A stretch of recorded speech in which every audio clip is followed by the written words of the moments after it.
ዛሬ የምናየው በቦንድ እና በሼር መካከል ያለውን ልዩነትም ነው እና ደግሞ ከነዚህ የምናያቸው የተለያዩ ኮንሰፕቶች አሉ ወይም የተለያዩ ሰብ ኮንሰፕቶች አሉ። የመጀመሪያው የምናየው ምን ቦንድ ማለት ነው፣ ሼር ምን ማለት ነው፣ በሁለቱ መካከል ያለውን ልዩነት እና በየትኛው ላይ ኢንቨስት ስናገኝ ጥቅም ያለው ለምሳሌ በቦንድ ላይ ኢንቨስት ስናደርግ ምን ጥቅም አለው፣ በስቶክ ላይ ወይም በሼርስ ላይ ኢንቨስት ስናደርግ ምን ጥቅም አለው፣ ምን ጉዳትም አለው፣ በሁለቱም ላይ ሼር ወይም ስቶክ ላይ ወይም ቦንድ ላይ ኢንቨስት ብናደርግ ምን ጥቅሞች አሉት፣ ጉዳቶች አሉት የሚለውን እናያለን ማለትም ነው። መጀመሪያ ቦንድ ማለት ምን ማለት ነው? ቦንድ ማለት የሆነ ቋሚ የሆነ ገቢ ነው ወይም ኢንቨስትመንት ነው እና ይሄኛው ምን ይሆናል መሰላችሁ፣ ለካምፓኒ ሊሆን ይችላል፣ ለኦርጋናይዜሽን ሊሆን ይችላል፣ ወይም ለተለያዩ ድርጅቶች ወይም ኢቭን ለመንግስት ሊሆን ይችላል ገንዘብ ስታበድሩ ነው ማለትም ነው። ይሄ ገንዘብ የምታበድሩ ለተወሰነ ጊዜ ነው። በምን ማለትም ነው? በተወሰነ ኢንትረስት ሬት ነው ማለትም ነው። ለምሳሌ እዚህ ጋር ሪል ወርልድ ኤግዛምፕል ብናይ ወይም በሪል ወርልድ ኤግዛምፕል ላይ ብናይ ለምሳሌ የዩኤስ ወይም ግምጃ ቤት ኢሹ ቦንድ አደረገ እንበል።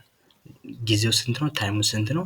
ወይ የተወሰነ ጊዜው ስንት ነው? 10 ወርድ ነው 10 አመት ነው ማለትም ነው። 10 አመቱም ማለት የቦንዱ የሚያድግበት ጊዜ ነው ማለትም ነው። የቦንዱ ፕራይስ ስንት ነው? 1000 ነው። ኢንትረስት ሬቱ ደግሞ ስንት ነው? 5% ወይም ወለዱ ስንት ነው? 5% ነው ማለትም ነው።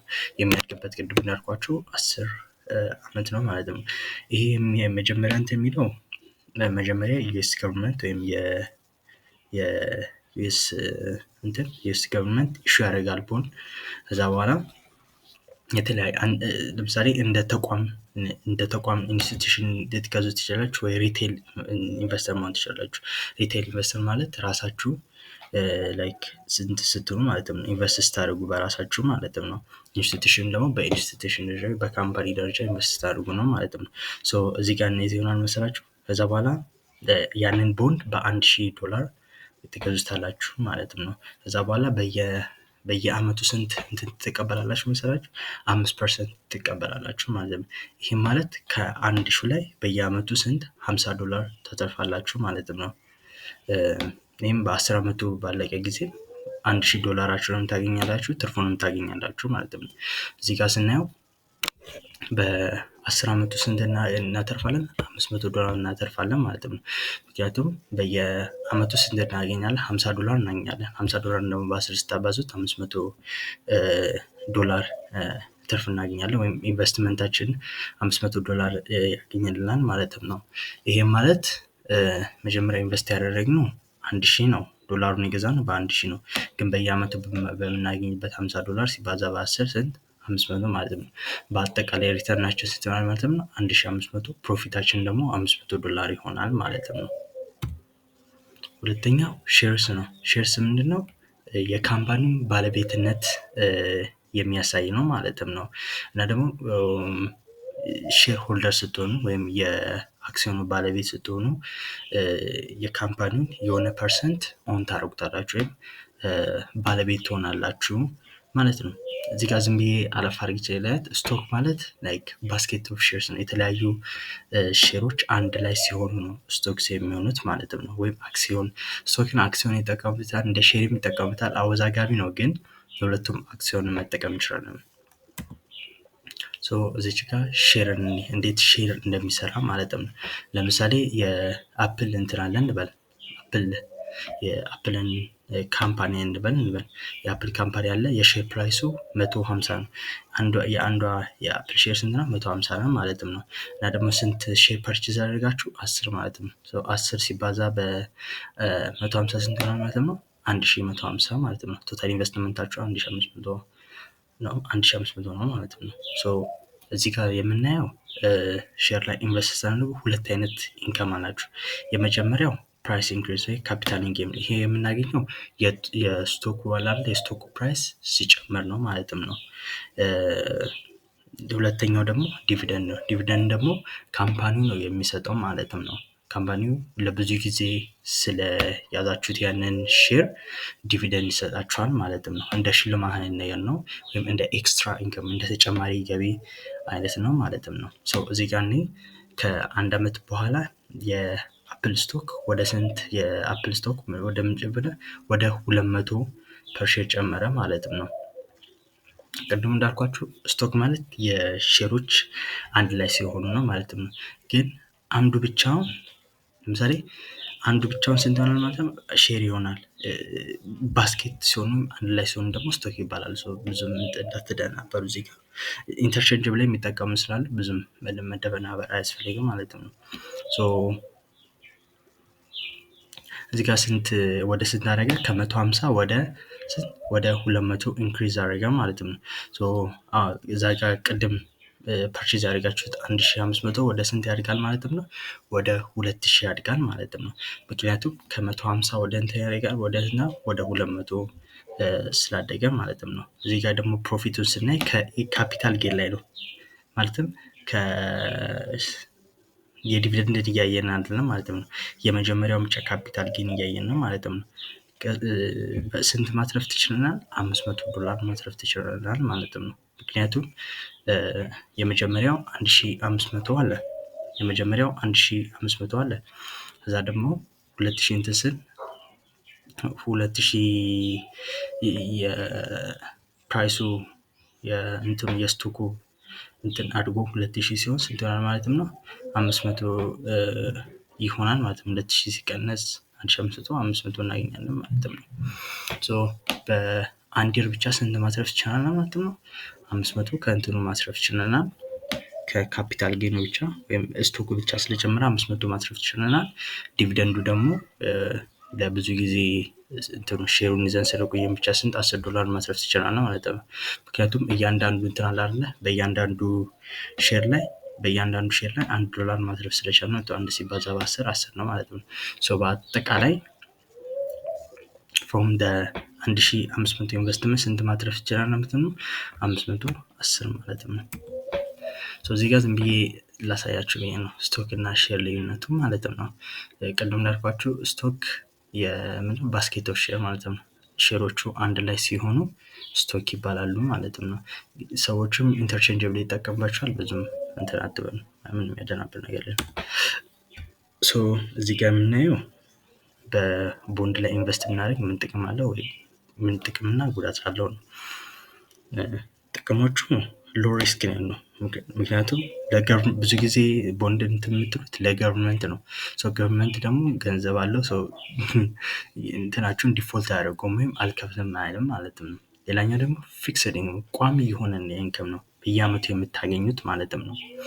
ሌላኛው ደግሞ ለእንትናችሁን ዳይቨርሲፋይ ለማድረግ ፖርትፎሊዮአችሁን ሊሆን ይችላል፣ ኢንቨስትመንታችሁን ሊሆን ይችላል፣ ወደ ተለያዩ ነገሮች ዳይቨርሲፋይ ለማድረግ ከስቶክ አንፃር ቦንድ እንትን ነው ማለትም ነው።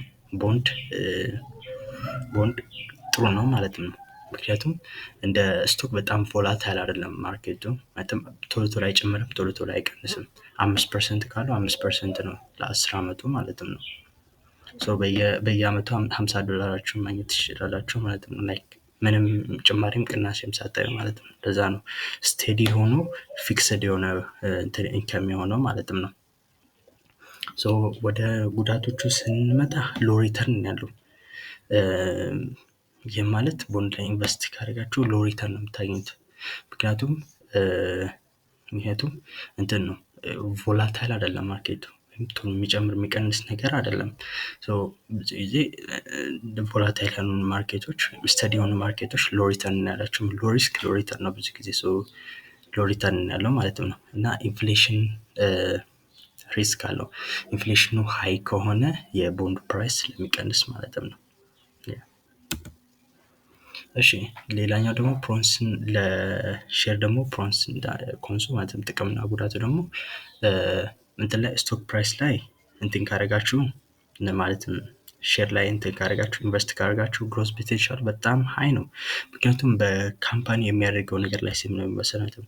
ካምፓኒው ጥሩ ከሆነና ብዙ ምርጥ ነገሮችን የሚያደርግ ከሆነና በሌላው ሼሮቹ በጣም በሌላው ዲማንድ ከሆነ የግሮስ ፖቴንሻሉ ኢንፊኒቲ ነው ማለትም በጣም ወደ ላይ ሊነካ ይችላል ማለትም ነው። ሌላኛው ደግሞ ምንድነው ዲቪደንድ እናገኛለን ኤክስትራ ኢንካም ማለትም ነው ከካፒታሉ ጌን ሌላ በተጨማሪ ገንዘብ ይሆንላቸዋል ማለት ነው። በተጨማሪም እንትን ካላችሁ ሼር ካላችሁ በካምፓኒ ውስጥ የሚካሄደውን ነገር ውስጥ ላይ እናንተም የሆነ የምትሉት ነገር አለ ማለትም ነው። በተለይ ብዙ ሼር ካላችሁ በካምፓኒው ላይ በጣም ብዙ የምትሉት ነገር አለ ማለትም ነው።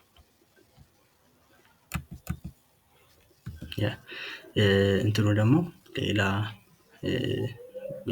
ከጥቅም ጉዳቱ ደግሞ ማርኬቱ በጣም ቮላታይል ነው። አንድ ጊዜ ለምሳሌ $20 እንትን ከሆነ ለምሳሌ ሼራችሁ $20 ከሆነ እና ደግሞ ካምፓኒው ላይክ ወደ ባንክረፕሲ ውስጥ ምናምን ከሆነ ጥላችሁ ሼራችሁ ወደ ስንት ወደ ኢቭን ወደ $20 እንትን ሊሆን ይችላል ከ20 ወደ $0 ሊሄድ ይችላል ማለት ነው። ማርኬት በጣም ፍላክቹዌት ስለሚያደርግ ያላችሁን ገንዘብ ኢንቨስት ያደረጋችሁን ገንዘብ ራሱ ልታጡ ትችላላችሁ ማለት ነው። ሌላኛው ደግሞ ጋራንቲድ አይደለም እንትኑ ሪተርን ወይም የእንትኑ አይደለ እንትኑ ላይክ ኢንቨስት ያደረጋችሁት ገንዘብ አለ አይደለ ሊመለስላችሁም ላይመለስላችሁ ይችላል በእንትኑ በካምፓኒው አቋም ነው የሚወስነው ማለትም ነው። ማርኬት ሪስክ አለ ለምሳሌ ማርኬቱ ላይ ለምሳሌ ባስት ላይ ከሆነ ማርኬቱ ዳውን ተርን ላይ ከሆነ ስቶካችሁ ብዙም ወይም ሼራችሁ ብዙም ላይክ ገንዘቡ ሊቀንስ ይችላል ወይም ሎስ ልታደርጉ ትችላላችሁ ማለት ነው። ኢሞሽናል ኢንቨስቲንግ አንዳንድ ኢንቨስተሮች አሉ በኢሞሽን ብቻ ላይክ ልክ ሲጨምር ሲቀንስ ቶሎ ላይክ ኢሞሽን ቤዝድ ነው በስሜታቸው ላይ ቤዝድ የሆኑ ሰዎች በዚህ በሼር ላይ በጣም ያጣሉ። እንደዚህ አይነት ጉዳቶች ይኖሩታል ማለት ነው። እሺ አሁን የምናየው ደግሞ በስቶክስ እና በቦንድ መካከል ያለው ልዩነት ማለት ነው። ሼር የምንለው ኦነርሺፕ ነው ላይክ በካምፓኒ ውስጥ እንትን አላችሁ ባለቤትነት አላችሁ። ቦንድ ግን እያበደራችሁ ስለሆነ ምንም ውስጥ ባለቤትነት የላችሁ ማለት ነው። በካምፓኒ ውስጥ ባለቤትነት የላችሁ ማለትም ነው። ሼርስ ሪስክ ሌቨል ሃይ ነው ምክንያቱም እንዳልኳችሁ ማርኬት ዳውንተርን ሊኖር ይችላል። also ማርኬቱ ቮላታይል ነው ብያቸዋለሁ ቶሎ ሊጨምር ሊቀንስ ይችላል። በዛ ምክንያት ሃይ ነው ማለትም ነው። ቦንድ ሎወር ነው ምክንያቱም ላይክ ወለዱ 5% ነው። ብዙ ጊዜ ኢንፍሌሽን ሬት ደግሞ አድጀስት ያደርጉታል ከእንትኑ ጋር ከኢንተረስት ሬቱ ጋር ብዙም እንትን እናያጠቃባችሁ ማለትም ነው። ሌላ በተጨማሪ ደግሞ እንትን ሼር ላይ የምታገኙት ዲቪደንድ አላችሁና ሁለት አይነት ኢንካም ነው ማለት ነው። ዲቪደንድ አለ ካፒታል ጌንስ አለ። ከቦንድ ላይ ግን ኢንትረስት ሬቷ ብቻ ናት ማለት ነው። ያቺ 5% ቀደም ያወራቸው እሷ ብቻ ናት ገቢያችሁ የምታገኙት ማለት ነው። ድጋሚ ኦነርሺፕ በሼር ላይ ኦነርሺፕ ይኖራችኋል በቦንድ ላይ ግን አይኖራችሁም ምንም። በሼር ላይ ጋራንቲድ አይደለም ምክንያቱም የምታገኙት ገንዘብ ከእንትኑ ስለምታገኙ ማለት ነው በካምፓኒው አቋም ላይ ስለሚወሰን ማለትም ነው። በቦንድ ግን ምን ይላል ኢቭን ቀጣይ ይልበታል ኢቭን ካምፓኒው ባንክረፕት ቢሆን ራሱ የግዴታ መክፈል አለበት ይከፍላችኋል ማለትም ነው። እንትኑ ሼሩን የፈለጋችሁበት ጊዜ ገዝታችሁ የፈለጋችሁበት ጊዜ መስጠት ትችላላችሁ። ቦንድ ግን ብዙ ጊዜ ፊክስ ዴት ስላለው እሱን ነገር ላይ ትንሽ ሊከብዳችሁ ይችላል ማለት ነው። ሌላኛው ደግሞ ባንክረፕሲ ላይ ሼሮች ላይ ምንም እንትን ባንክረፕሲ ከሆኑ ወይም ኪሳራ ውስጥ ከገቡ ምንም እንትን መጨረሻ ላይ ነው የምትከፍሉት የሚከፍላችሁ ነገር። ቦንድ ላይ ግን ምንድነው መጀመሪያ ላይ ነው የሚከፍላችሁ ማለትም ነው። ይሄ ደግሞ ለምን አይነት ኢንቨስተሮች ጥሩ እንደሆነ ነው።